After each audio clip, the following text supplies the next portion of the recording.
আসসালামু আলাইকুম সুপ্রিয় শিক্ষার্থীরা, আশা করি তোমরা সবাই ভালো আছো। আজকে আমরা ইংলিশ সেকেন্ড পেপারের যে বিষয়টা নিয়ে আলোচনা করব, ওয়াট অ্যান্ড ফ্রেশ। বিগত ক্লাসে আমরা tense, application, report writing, essay, composition এগুলো আমরা শেষ করছি এবং তার আগে আমরা ইংলিশ ফার্স্ট পেপারের MCQ, answering question, information transfer, flowchart, summary with clue, without clue, rearrange, completing story, letter, email, graph chart, theme, paragraph, punctuation and capitalization, synonym, antonym, dialogue এবং সাফিক্স প্রিফিক্স যতগুলো টপিক ছিল সবগুলো আমরা শেষ করেছি। Even second পার্টের যেগুলো বিষয় ছিল তার মধ্যে টেন্স, অ্যাপ্লিকেশন, রিপোর্ট রাইটিং, এসে এগুলো আমরা শেষ করেছি। আজকে আমি যে বিষয়টা নিয়ে আলোচনা করব তোমাদের সঙ্গে সেটি হলো ওয়াট অ্যান্ড ফ্রেশ। এটি মূলত আমাদের এইচএসসিতে আসে, ঠিক আছে। আচ্ছা, 33 পৃষ্ঠাতে আমাদের হেল্পফুল নোটে 33 পৃষ্ঠাতে এটা আছে। যাদের কাছে নোটটা আছে তারা দেখে নিবা।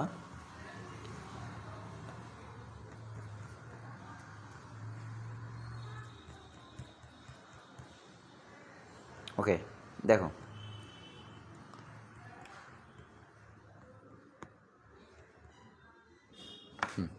ওয়াট অ্যান্ড ফ্রেশের আমরা কোনো রুলস পড়বো না, শুধু আমরা কি এটার একটা সাধারণভাবে আমরা টেকনিক জানে আমরা এটা করে ফেলবো।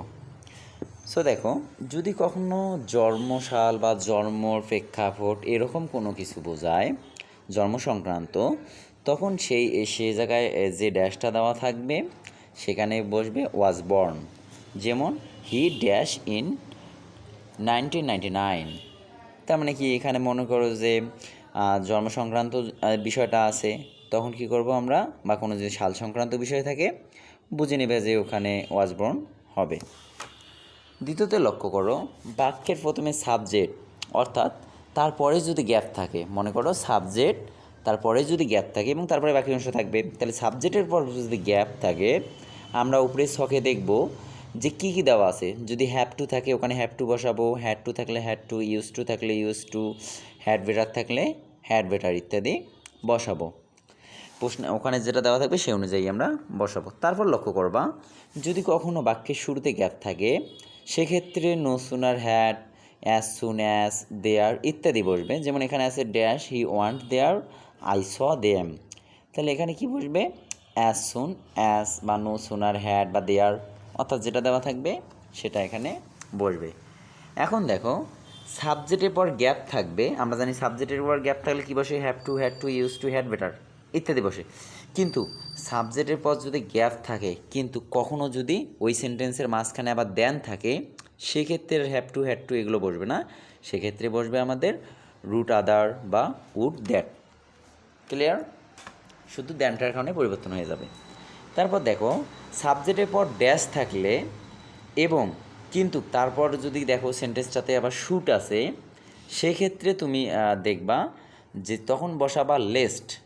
ওকে, দেখো তাহলে কী হবে, work first dash you shoot, তার মানে এখানে সাবজেক্টের পর শুট আছে, তার মানে এখানে গ্যাপ আছে আবার, তাহলে কী বসাবো এখানে, লেস্ট, মিস দা বাস।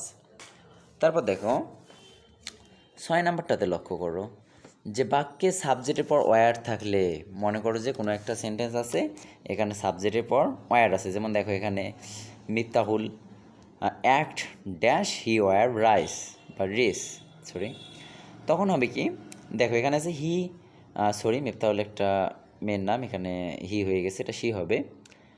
তাহলে দেখো এখানে দেখো শি ওয়ার, তাহলে যেহেতু সাবজেক্টের পর ওয়ার আছে আবার সামনে একটা গ্যাপ আছে, এই ক্ষেত্রে আমরা অ্যাজ দো বা অ্যাসই ব্যবহার করব, অর্থাৎ উপরে যে সফটটাতে যেটা দেওয়া থাকবে সেটা আমরা এখানে বসাবো। বাক্যের প্রথমে গ্যাপ থাকলে এবং তার পরবর্তী ওয়ার্ডটার সাথে যদি তোমার আইএনজি যুক্ত থাকে, সেক্ষেত্রে মনে রাখবা হোয়াট ইজ লাইক, আবার উড ইউ মাইন্ড ইত্যাদি বসবে। তাহলে দেখো এখানে দেখো ড্যাশ লিভিং কানাডা, তার মানে দেখো লিভ অর্থাৎ ভার্বের সাথে আইএনজি আছে, লিভিং ইন কানাডা, তার মানে শুরুতে কী বসবে, হোয়াট ইজ লাইক অথবা উড ইউ মাইন্ড। তারপর লক্ষ্য রাখবা 8 নাম্বারে দেখো যে subject plus verb plus object অর্থাৎ পরিপূর্ণ যদি একটা সেন্টেন্স থাকে, সেই ক্ষেত্রে মনে করো যে হোয়াট ইফ, অর্থাৎ শেষে তো প্রশ্নবোধক চিহ্ন থাকবেই, সেক্ষেত্রে তুমি ব্যবহার করবা হোয়াট ইফ। যেমন dash we change the yellow to red, তার মানে হোয়াট ইফ এখানে বসবে। তারপর লক্ষ্য রাখো, বাক্যে দুটি সাবজেক্ট থাকলে লেট অ্যালোন বসবে, বা একটা থেকে আরেকটা যদি তুলনা বোঝায় সেক্ষেত্রেও লেট অ্যালোন, একটা না থেকে যদি আরেকটা বোঝায় সেক্ষেত্রেও লেট অ্যালোন, অর্থাৎ দুটি সাবজেক্ট থাকলেই লেট অ্যালোন। দেখো, he can't buy a mobile dash a car, তার মানে এখানে আছে কি বাই এ কার, অর্থাৎ কি এ কার এবং এ মোবাইল দুইটা কি আছে এখানে, মনে করো দুইটা সাবজেক্ট আছে, সেক্ষেত্রে কী হবে লেট অ্যালোন, দুইটা সাবজেক্টের মধ্যে তুলনা বুঝাইছে, তার মানে লেট অ্যালোন, সে কী করতে পারে না, একটি মোবাইলই কিনতে পারে না, আবার একটি কার, বিষয়টা এমন। নাম্বার 10, দেখো বাক্যে যদি দুটি গ্যাপ থাকে, তার মানে সেখানে যদি উপরে দেখো ছকে যদি হোয়াট ডাস লুক লাইক আছে, চোখ বন্ধ করে দিবা যে হোয়াট ডাস লুক লাইক, যেমন dash dash your friend dash, তার মানে দুটি সেন্টেন্স থাকলে যদি দুটি গ্যাপ থাকে, একটি সেন্টেন্সে দুটি গ্যাপ, তাহলে কী লিখবা, প্রথম গ্যাপে লিখবা হোয়াট ডাস, দ্বিতীয় গ্যাপে লিখবা লুক লাইক। আবার দেখো হোয়াট ডাস লুক লাইকের পর দেখো যে দেন অর্ডার, তারপর অর্ডার দেন, আবার মনে করো যে তোমার এক্ষেত্রে থাকতে পারে মাঝে মাঝে টু ডট ডট টু, তারপরে নট অনলি বাট অলসো, খুব কম থাকে এগুলো। যদি এর বিপরীতে দেয় যে হোয়াট ডাস লুক লাইকের বিপরীতে দুইটা ড্যাশ দিল, যে not only dash dash dash but also suppose, তার মানে প্রথম ড্যাশের ক্ষেত্রে তুমি নট অনলি দিলে, দ্বিতীয় ড্যাশের ক্ষেত্রে বাট অলসো দিবা, এইটুকুই। তারপর দেখো যে যদি কখনো সময়, দূরত্ব, আবহাওয়া, বস্তুবাচক, অর্থাৎ কি যদি বস্তুবাচক সাবজেক্ট বোঝায় সেক্ষেত্রে সাবজেক্ট হিসাবে তুমি ইট বসাবা, যেমন ড্যাশ ইজ লং ডিস্টেন্স, তার মানে এখানে দূরত্ব বোঝাইছে, সেক্ষেত্রে আমাদের কি বসবে ইট বসবে। এখানে যদি আমি দেখি একটা, দেখো ফর এক্সাম্পল উপরে একটা মনে করো একটা ছক দেওয়া থাকবে, ওই ছকে বিভিন্ন দেওয়া থাকবে, যেমন complete the sentence with the suitable flash word given the box. এখানে দেখো there are shoal in the room dash opening, তার মানে কত ভার্বের সাথে আইএনজি আছে, তাহলে এখানে উপরে দেখো তুমি ভার্বের সাথে আইএনজি যুক্ত যদি থাকে কী পড়ছিলা, হোয়াট ডাস লুক লাইক বা উড ইউ মাইন্ড, তার মানে উপরে যেটা দেওয়া থাকবে সেটাই। তারপরে দেখো এখানে tomorrow I will be very busy, so I will say goodbye now, I do not see you again. এখানে তুমি অ্যাজ দো বা অ্যাজ ইফ ইত্যাদি ব্যবহার করতে পারো, অথবা যেহেতু একটা পরিপূর্ণ সেন্টেন্স সেক্ষেত্রে তুমি পরিপূর্ণ সেন্টেন্সের ক্ষেত্রে হোয়াট ইফ ব্যবহার করতে পারো যদি লাস্টে প্রশ্নবোধক চিহ্ন থাকে সেই ক্ষেত্রে।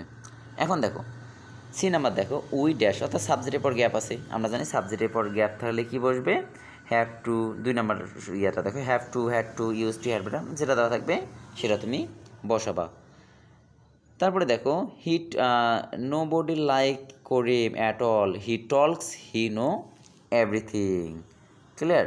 এখানে ক্ষেত্রে দেখো যদি এখানে যে ফার্স্টে আছে মেবি হি নিউ ওয়ার বা পাস্টে আছে, সেক্ষেত্রে আমাদের কী হবে ওয়ার যুক্ত বা পাস্ট থাকলে আমাদের বসবে কোনটা জানি পড়লাম ওয়ার যুক্ত, হ্যাঁ দেখো ওয়ার যুক্ত যদি থাকে সেক্ষেত্রে অ্যাজ ইফ বা অ্যাজ দো ইত্যাদি বসবে, এখানে তুমি অ্যাজ ইফ বা অ্যাজ দো বসাইতে পারো।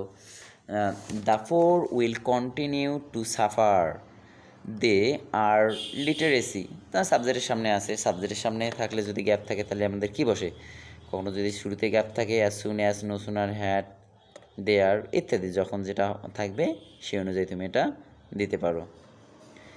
তারপরে তুমি এখানে আমরা দেখি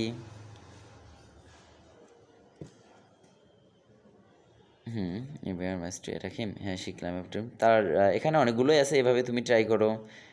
যেমন এস নাম্বার দেখো এভরিবডি ডিসলাইক রাখি, he had to use two, এভাবে থাকতে পারে, এখানে তুমি দিতে পারো।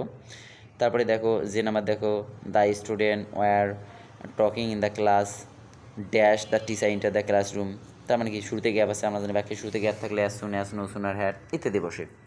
অর্থাৎ ওয়াটার ফ্লাশের একটা সোজা নিয়ম আছে, এগুলো তুমি ট্রাই করবা, কারণ ওয়াটার ফ্লাশের যদি এই শব্দগুলো থেকে প্রত্যেকটাই নিয়ম পড়তে যায়, যে ইউজ টু কোথায় বসে, হ্যাভ টু কোথায় বসে, হ্যাড বেটার কোথায় বসে, বা অ্যাজ সুন অ্যাজ কোথায় বসে, এগুলো যদি তুমি চিন্তা করে যাও তাহলে তোমার দেখবা যে এই ওয়াটার ফ্লাশের এই মনে করো যে 45 থেকে 50টার মতো এমনি রুলস হয়ে যাবে, অতগুলো রুলস পড়ার দরকার নাই, তুমি জাস্ট এই যে আমাদের নোটটা যেটা আছে সেখান থেকে তুমি জাস্ট টেকনিক ওয়ারি ফলো করো, দেখবা যে মোটামুটি তোমার যখন করবা যদি এক্সট্রা কিছু দেওয়া না থাকে এগুলোর মধ্যেই থাকে, সেক্ষেত্রে দেখবা যে জয়টা থাকবে, তো ওটার মধ্যে তুমি আনসারগুলো করতে পারবা। সো শিক্ষার্থীরা আজকে সবাই ভালো থাকো। আল্লাহ হাফেজ।